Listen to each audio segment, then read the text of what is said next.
French. First, I just want to thank Rooster 1015, Manchester Times, Teloma News. I thought it was really cool to watch 3 women candidates on the stage for Teloma. I thought that was really neat too. But yeah, my name is Ron French. I'm currently on the board of mayor and alderman. I've said this often. I'm really good at having boys. We've got 4 boys at the house. We've got another child on the way. I'm not going to spoil what that is, but you could probably guess. But I've been on the board of mayor and alderman for several years now, and I enjoy it. I'm passionate about the community. I'm passionate about working together with people. I made a joke yesterday, but I think it's true. The current board of mayor and alderman that we serve on, we probably vote differently from each other than any other board that I've ever served on. But we work together better than any other board that I've served on. We can circle back around, and we're passionate about the community. But yeah, so I've got 4 boys. I'm married to Rebecca French. I have Billy, Dale, Colton, and Thomas are my kids. And my passions today are very much the passions when I first ran. I want this to be a community that my kids want to come back to and make their home and grow their families. And there's unique ways to do that. There's things that we need to continue to do and things that we're doing right now that have been very progressive for the future of our city. So I appreciate your vote, and hopefully tonight we can get into some of these discussions. Thank you.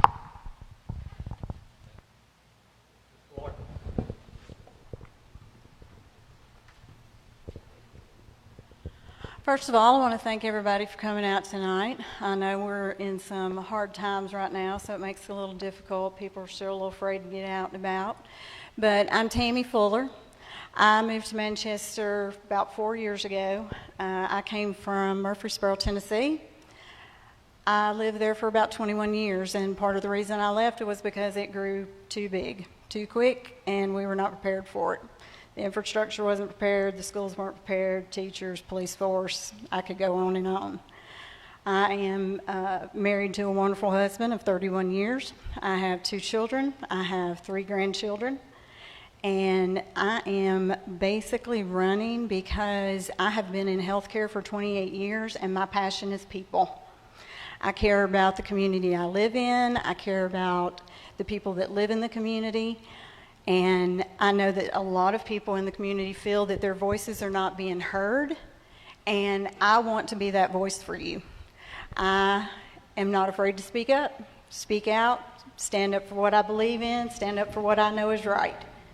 I do believe there has been some improvement in Manchester since I've been here, but I think that we could do a lot better job with our budget, where our dollars are being spent, and taking care of our community and allowing people to attend meetings and their voices be heard. So I hope I can earn your vote tonight. Thank you. James? I'm James 3. I'm running for alderman. Abraham Lincoln spoke 2 minutes at Gettysburg. I'll never top that. I'm from Manchester. Bob? Well, I probably couldn't top Abraham Lincoln either. I'm Bob Bellamy, and I have lived in Manchester for 46 years. Lived in the same house for 46 years. I've got 5 kids, 14 grandkids. I've got a associate's degree from Cleveland State. I've got a bachelor's degree from Liberty University in Lynchburg, Virginia. And one of the most passionate things I have is I've worked for you in this city for 40 years as a police officer. Actually, it was 39 years, 9 months, and 10 days, but close enough. During that 40 years, I've grown to love the city. I've grown to love the people. There's nobody in this city that has ever given me a reason to doubt their sincerity and their love for each other and the people within this community. And I appreciate your vote come August 6th. All right, we'll start our questions now. Well, first, I had to kind of rearrange some things with the two candidates that just couldn't make it tonight. So, Ryan, we'll go with you first. And kind of the same thing that we did with the Tullahoma Alderman candidates. When people head to the polls, or, well, some will do it by mail, I guess, with the way things are now, give us some of the reasons that make you the best candidate for the job as Alderman. Yeah, so I think you said that this was probably one of the toughest questions for candidates to answer, and it used to be for me. But the answer to this question is because I am absolutely willing to work with anyone. This isn't about me. It's not about any of these individuals up here. We have to work as a body. We have to find consensus. We have to be able to move the needle together. And I think that's what makes me a good candidate for this. Now, I'm not going to lie to you. I got elected when I was 24 years old. When you're 24 years old, you're naive and you're, for the most part, pretty stupid, or at least I was. I was hard-headed, and I approached politics that same way. It did not take me long, though, to understand that isn't how you advance the narrative. It's not how you pass votes and move the needle forward for a community. And I think that's the thing that embodies me, is I'm willing to work together, I'm willing to lead, and I'm excited to continue to serve the community. So that would be one of the reasons I think that I'd be one of your candidates I'd hope you'd vote for. Thank you. Tammy?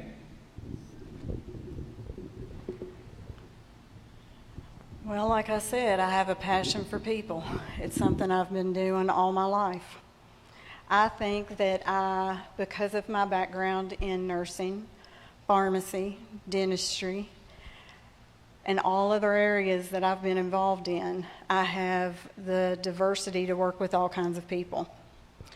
It's not for me to judge how you feel. I can agree to disagree with anyone, but I'm willing to work with the people in this community, all the people in this community, take everybody's opinions, concerns, solutions, and put those forward to see if we can make things better. I also feel like being in healthcare, having that diversity, I have to multitask. I'm a good multitask. I can juggle a lot of different jobs. Someone asked me tonight, is this part-time for you? I don't look at this as a part-time position for me. I work full-time in a healthcare facility, and I give it 110% every day, and I treat everyone equally.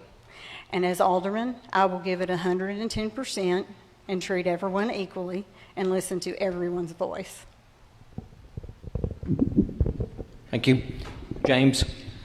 I'm not the best candidate for this job. I'm sure of that. That's evident by my past results. The only thing I have going for me, I guess, is I'll quote Winston Churchill as he defined success. I've got the ability to move from one failure to the next with no lack of enthusiasm. That's me.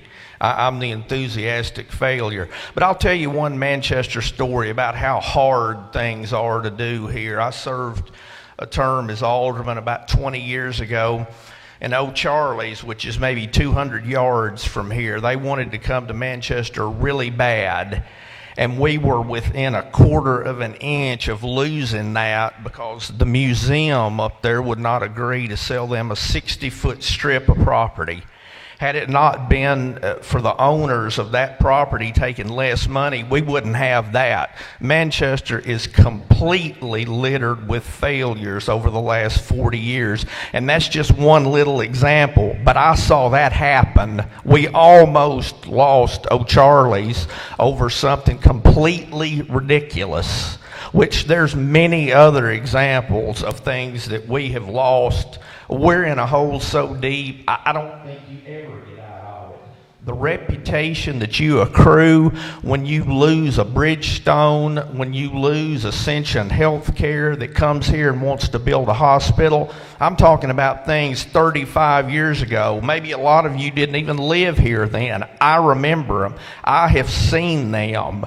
When you develop that reputation, it's nearly impossible to overcome it. Do you think Nissan even stopped in this county? No, they drove to Deckard, and the reason they did is because they talked to Bridgestone, and Bridgestone said, get out of that place. Bob, you're next. Would you refresh that question just a moment? Okay, no problem at all. When people head to the polls, give me some reasons or a reason that make you the best candidate for the job of alderman. Okay. Number one is I may not be the smartest person in the world, but I've got common sense. And I think common sense goes a long way. I'm dedicated to the city. I'm dedicated to the people. And I think that regardless of the outcome of any election, the city of Manchester will grow. I'm not I don't have any kind of an agenda. I'm a team player. Regardless of who gets elected, if I'm one of them, I'll work with whoever's elected as a team, as long as that team's doing right for Manchester. If they're not doing right for Manchester, I'm going to be the biggest thorn in their side, because Manchester comes first. Thank you. Thank you, Bob.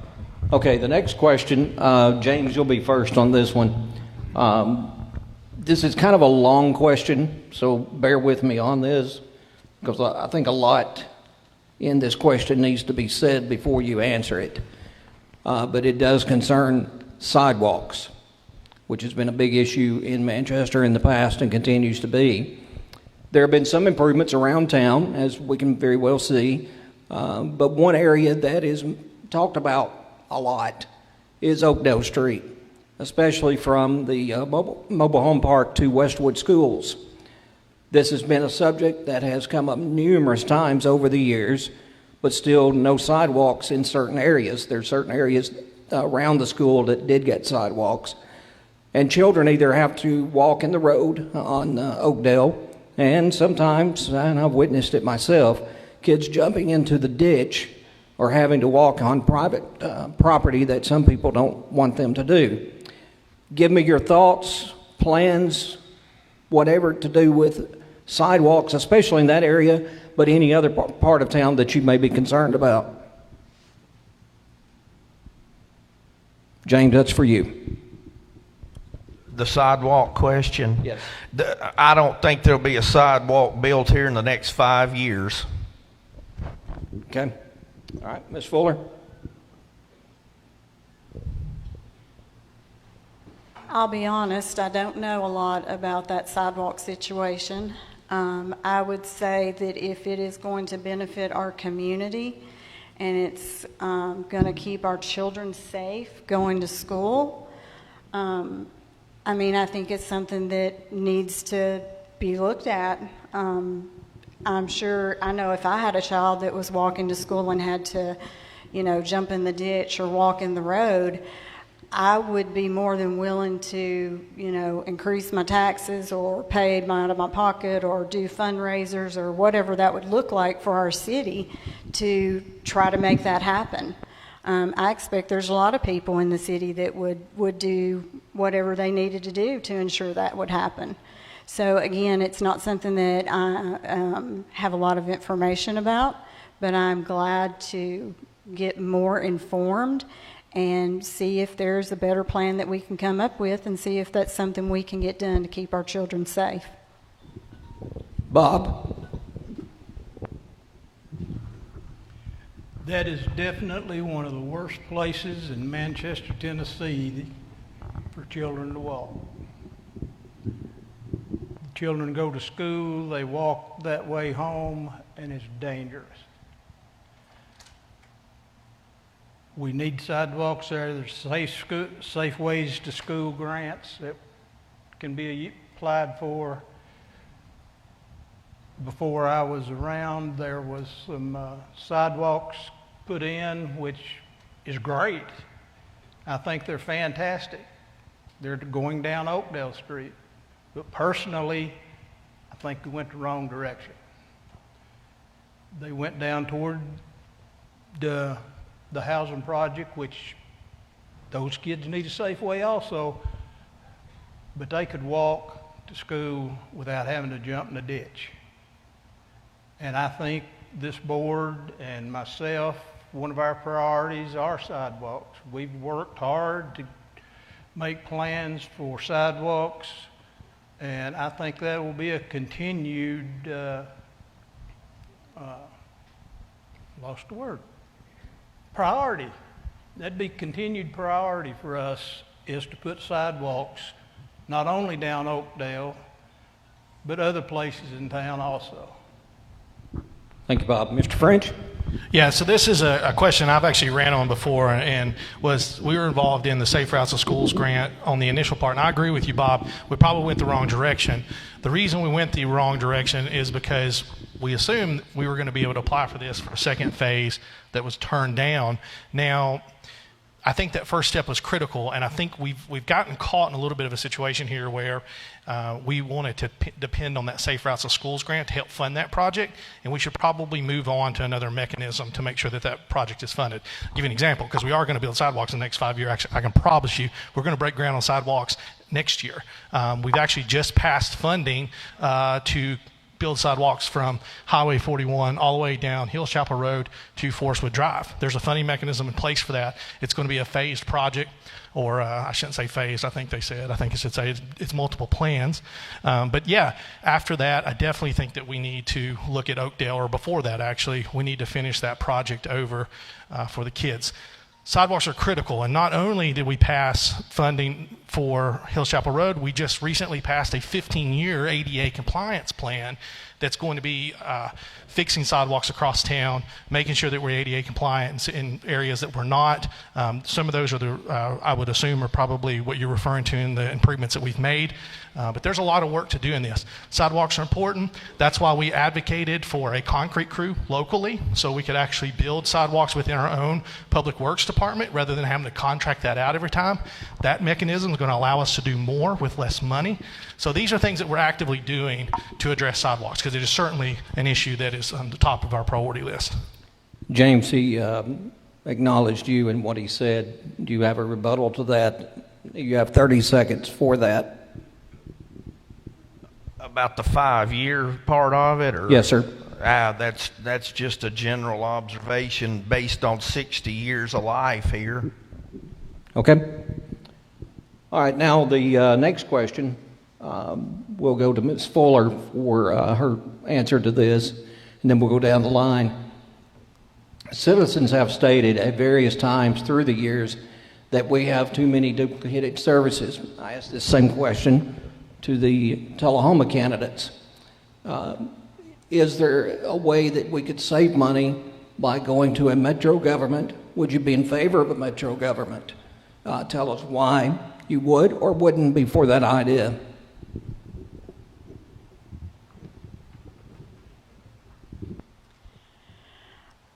I think that I would have to get a lot more information from the people that would be involved in having a metro government. I feel like people have a say in that. You know, I've heard people comment, no, Tullahoma needs to stay Tullahoma and Manchester needs to stay Manchester, and so on and so forth. I think there is a positive and a negative to every situation. But I would want to take the community's input. Not that if the majority said, hey, we want a metro government, there would be a lot more involved in making that decision. You know, how would it impact all the people that live in the community? What would that look like for everyone? So yes, the community would, I think, would need to have an input in that.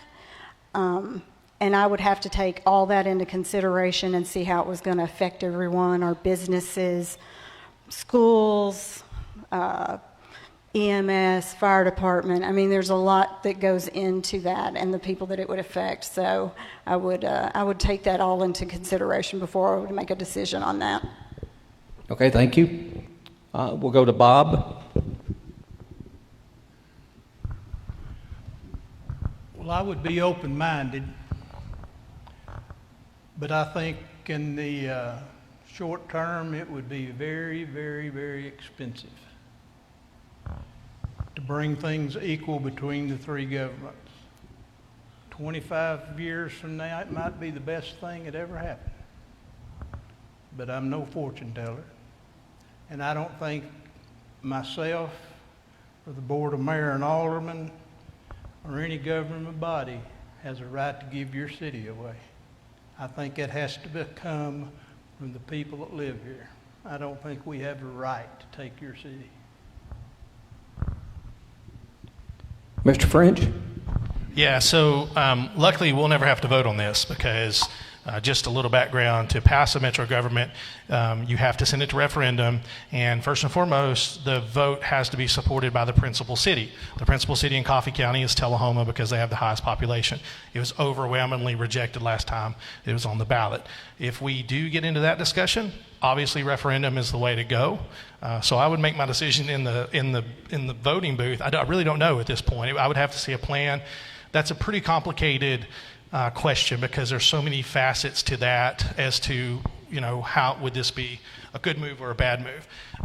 That being said, I think before we get into metro government, what we really need to focus on as a community, and you're going to hear me continue to say community, is that we got to find a way for our governments that we currently have to work together better. We're pretty naive if we think that metro government would solve that, and I think that's a situation that we should focus on first. There's been some strides. Particularly, I want to shout out to the Coffee County Commission Manchester's caucus. Over the last 4 years, there's been a lot of work within that caucus to work with the city, and those are things that we need to see continue to improve. But again, on metro government, that would be on referendum. It would be up to you, and I'd be happy to vote in the voting booth for it. James? Same question. Metro government is just not going to happen. Understand this, government is not there to be efficient. You may think that, and you may think that you have control over it. Government is there to make itself bigger and protect itself, okay? That's it. You need to understand that. That is never going to happen. And here's, just another example. The county government here turned down an opportunity to be given roughly 100 acres. It was close to Manchester, right outside Manchester. They turned down an opportunity to be given a very nice home and 100 acres across the road, really from Bonnaroo, a great piece of property. You cannot even give things away here. So that is never going to happen. All right, thank you. You all had a chance to answer that, so we'll move on to the next question. And Mr. Bellamy, we'll start with you on this particular question. It's a difficult question due to the fact that where we're at right now. The place that we're at tonight, the Manchester Coffee County Conference Center, has faced a lot of questions over the years. Manchester splits the cost of running the facility with Coffee County, but really has no say-so in the daily operation. The Public Building Authority has the power. Do you think the city needs more say-so in the running of the center? And if so, what? That's part number one. Next, some people in the community have said the center has cost taxpayers too much money, some saying they have no problem at all with it. Do you think it should be closed, sold, or continue to be run the way it is now? Your thoughts on both? Thank you, Lucky. The conference center is 20 some odd years in existence. The conference center did not get in the shape it's in overnight. The conference center is not going to be fixed overnight. In the last year's couple of years, the losses from the conference center have decreased. That's a step forward. And regardless of whether you like the conference center or where you don't, an example is, for instance, let's say the conference center, these are just numbers, loses $100,000. But the things that they have come into this conference center raise $150,000 in hotel motel tax. Manchester has made $50,000. The conference center hadn't made anything. I would love to see the conference center continue. I'd love to see it continue in the way I think it's moving, to where we can break even or have a very little loss. I think the city and the county should be in charge of it. We're the one paying the bills, and I'll probably make a whole lot of people mad, but that's okay. I've been known to do that. I think we need to take it over, and the PBA needs to go home. Okay. James?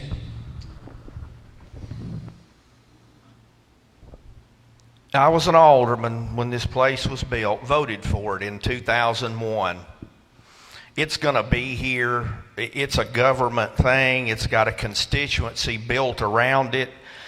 In 20 years, this place will be here. If it's lost $10 million, $500,000 a year, it's going to be here. It's not going anywhere. That you just do not eliminate government things. So, for better or worse, it's here. Ms. Fuller?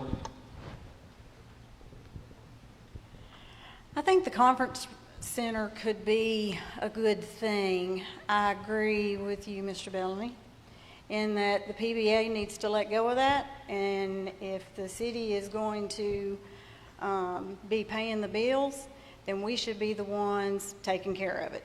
I think they need to step out of it. I think that we need to work harder in bringing things to the conference center so that the city won't lose any more money, that we can benefit and gain money for our city to do other things with. But I think that if we don't get it away from the PBA and take it over ourselves and continue to pay the bills and us be able to see that money and what's coming in, what's going out, what can we do to bring more people here to want to have meetings, have conferences, whatever that looks like. So I think there's some work to be done. I do think it can be a really good thing for the community, but we're going to have to take the steps and the means of getting it there, and that's going to require effort from all of us. Thank you. Ryan French? Okay, so my answer to this is really simple. If you believe in math, then you should believe in the conference center. It's that simple, folks.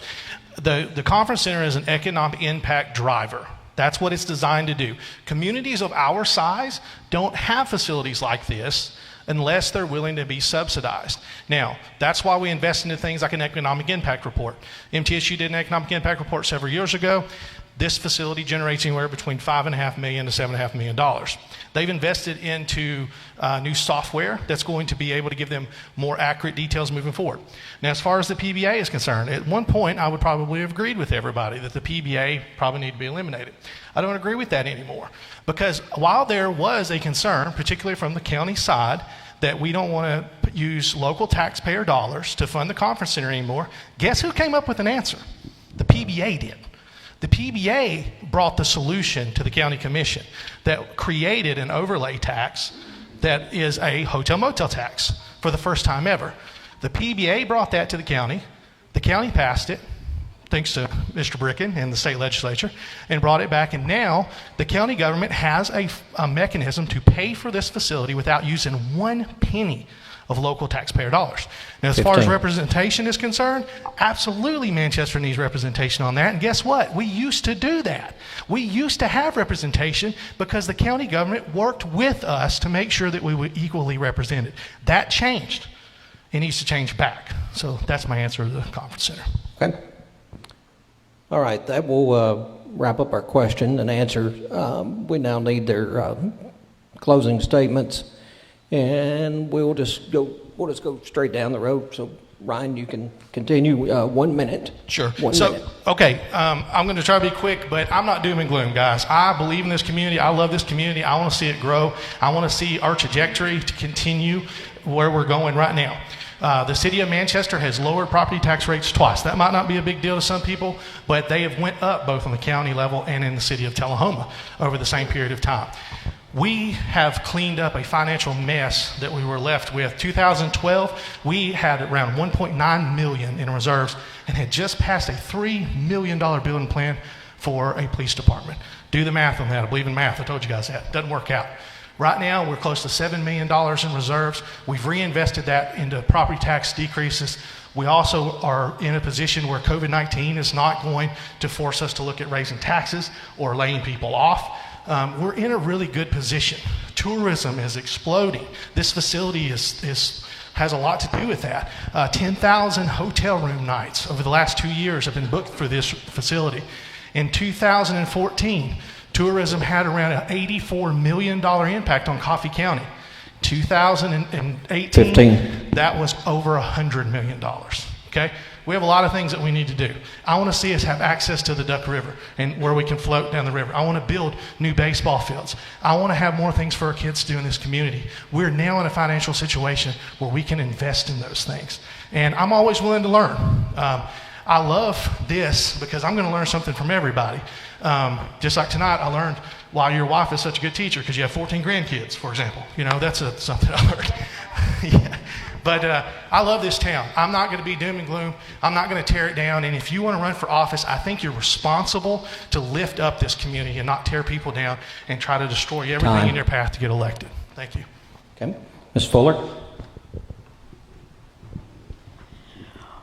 I want to see this community grow too. I just want to see it grow properly. I want us to see our infrastructure continue to be addressed so that we do not become the next Murfreesboro. I lived through that 21 years of being in Murfreesboro and it overgrowing itself and no infrastructure being in place. Our police force was not staffed properly. Our hospital was falling apart. Our EMS was overworked. It was not good times. And our schools suffered. Our children suffered. It was very overcrowded. So I love this community. I wouldn't have moved here if I didn't think a lot about it, think a lot about the people here. But I want to see it be able to grow in a smart way. We are building houses. People are coming. They are going to come. There's no way to stop it. There's no way to stop the growth. But you can do things in the right priority. You can't just build homes and bring people here and just expect that we can overcrowd our schools, overwork our police department and things. We've got to take care of our infrastructure. We've got to take care of our people. I think that I can help with that. I think I have a lot to bring to the table, a lot of ideas, a lot of stuff that I've been through myself in Murfreesboro, and I want to bring some new ideas, some fresh things, and I want to be the voice of the people in this community so that they feel like they are being heard for the first time in a long time. I'm Tammy Fuller, and I hope that I have earned your vote as City Alderman for Manchester tonight. Thank you, ma'am. James 3. We're in a competition with other cities. There's thousands of Manchesters. There's nothing unique about this place. You have to be able to compete. If you don't, you're losing out. I'm going to tell you the truth. the truth is hard sometimes, and we're getting killed in competition. Go home and look at the University of Tennessee population projections for Bedford County for 2030 when you get out 10 years. We're getting killed. Shelbyville going to have maybe 25,000 people, considerably larger than Tullahoma. Manchester, the projection is 11 or 12. I don't know, maybe they're off some. But we have to compete. You have to go out and meet people halfway. You cannot lose Bridgestone. You cannot lose Ascension Healthcare coming to this city in 1984 and saying, we want to build a hospital here. You cannot do that. You never get those back. This is a competitive world. It's much smaller than it used to be. So you better get ready or we're going to get left even further behind. Okay. Mr. Bellamy. First of all, I'd like to ask you to vote for me. I'd like you to vote for me and support me. And I started to say if I'm elected, but I'm supposed to be positive when I'm elected. I need each and every one of the people in this building and the people in Manchester. I need your help. I need you to talk to me. I need you to tell me what's wrong. I need you to point out things that need fixing. I want your ideas. Just think of just in this small crowd here, the number of ideas we have in this room as opposed to 6 or 7 sitting on a board. There's a whole lot more ideas and a whole lot more smart people out there than what's going to be sitting on that board. And we need your help not only to lead Manchester, but to fix its problems and to take it to the future. I want us to fix the problems. With your help, we can do that. But it's going to take your help and you telling us. Because I do not want to see the problems Manchester has now passed on to my grandchildren. And I don't think you want the same problems passed on to your grandchildren. And ladies and gentlemen, it's up to us to fix it. It's not going to get fixed if we don't fix it. Thank you.